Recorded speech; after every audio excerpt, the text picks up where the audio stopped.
Hello students, आप सभी का स्टडी विद एनके चैनल में स्वागत है। आज हम लोग विभिन्न प्रकार की प्रतियोगिता परीक्षाओं में पूछे जाने वाले हिंदी के कुछ महत्वपूर्ण प्रश्नों के बारे में अध्ययन करेंगे।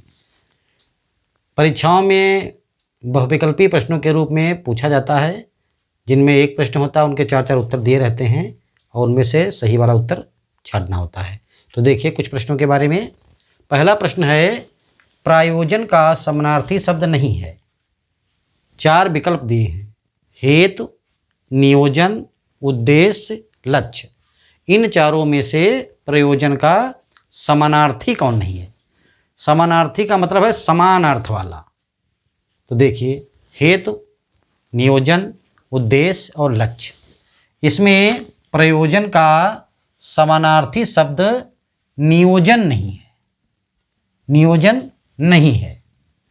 बाकी प्रयोजन में क्या आपका उद्देश्य क्या है, लक्ष्य क्या है, हेतु किस हेतु से क्या प्रयोजन है, हेतु, ये तीनों समानार्थी हैं, लेकिन नियोजन जो है ये समानार्थी शब्द नहीं है। अगला प्रश्न देखिए, ऋजु का विलोम है। ऋजु का विलोम विकल्प दिए हैं: त्रिकोण, वक्र, सीधा, सरल। चार विकल्प दिए हैं, इनमें से ऋजु का विलोम कौन ऋजु है? पहला है त्रिकोण, दूसरा है वक्र, तीसरा है सीधा और चौथा है सरल। तो यहाँ पर ऋजु का विलोम है वक्र। ऋजु का विलोम है वक्र।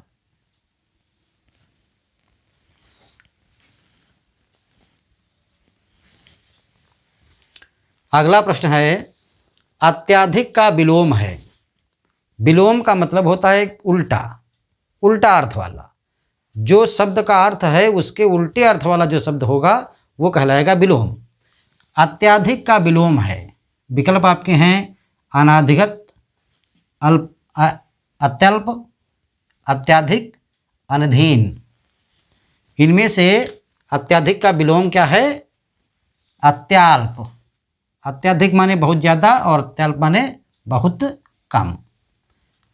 अर्थ विपरीत होना चाहिए तभी विलोम बनेगा। अत्यधिक का विलोम है अत्याल्प, अत्यधिक कम। रित का विलोम है। अगला प्रश्न है, रित का विलोम है। विकर्ण, अनृत, वक्र, ऐनक्य। चार विकल्प आपके दिए हैं। तो देखिए, रित का विलोम है अनृत।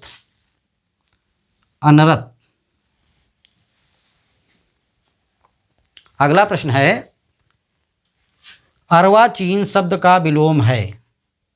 अर्वाचीन शब्द का विलोम है, यहाँ पर विलोम देखना है: अधुनातन, प्राचीन, अद्यतन, सनातन।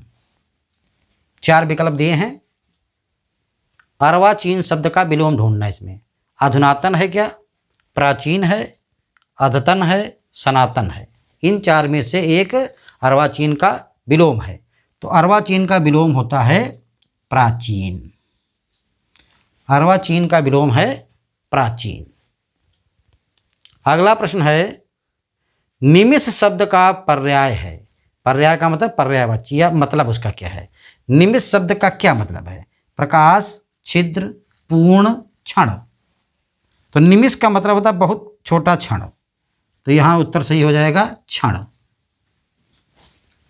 निमिष शब्द का पर्याय है क्षण।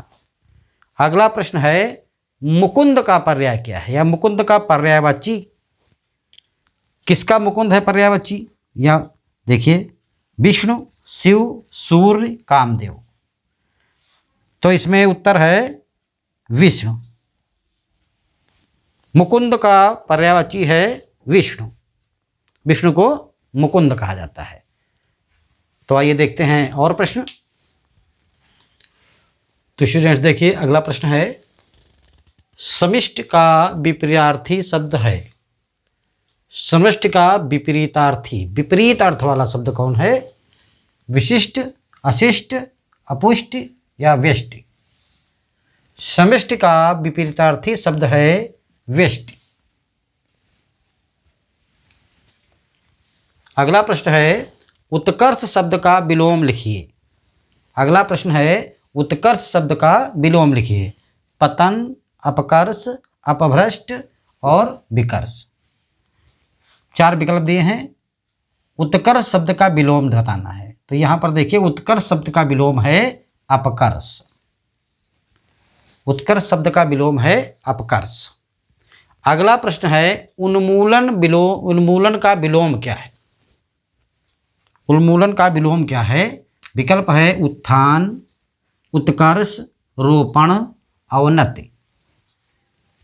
तो उन्मूलन का विलोम होता है रोपण। उन्मूलन का विलोम है रोपण। अगला प्रश्न है कालिंदी का पर्यायवाची है।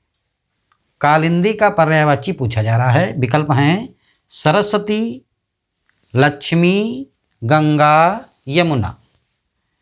तो यहाँ पर देखिए स्टूडेंट्स, कालिंदी का पर्यायवाची है यमुना।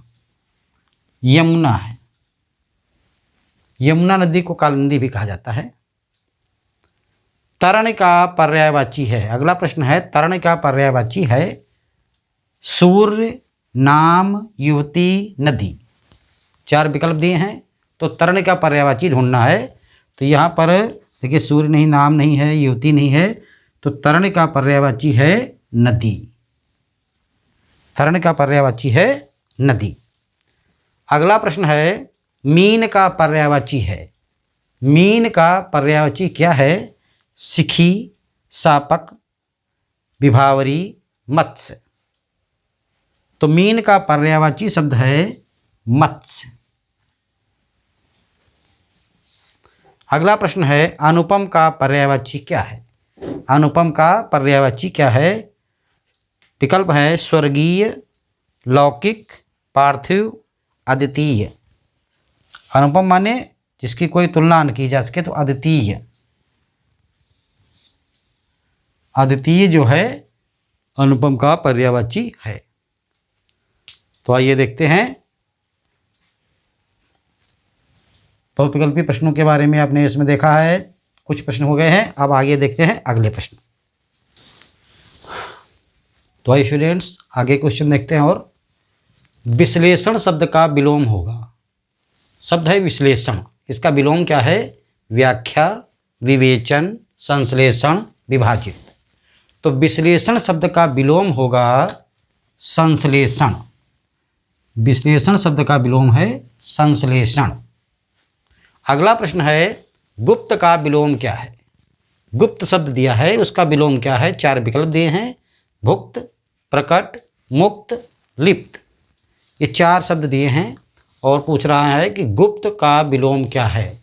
तो गुप्त का विलोम है प्रकट। गुप्त माने छुपाना, छुपाना, और प्रकट माने जाहिर करना। अगला प्रश्न है निर्बल का विलोम है। निर्बल शब्द का विलोम क्या है? तो सुदृढ़, सबल, बाहुबली, समुन्नत। तो निर्बल शब्द का विलोम है सबल।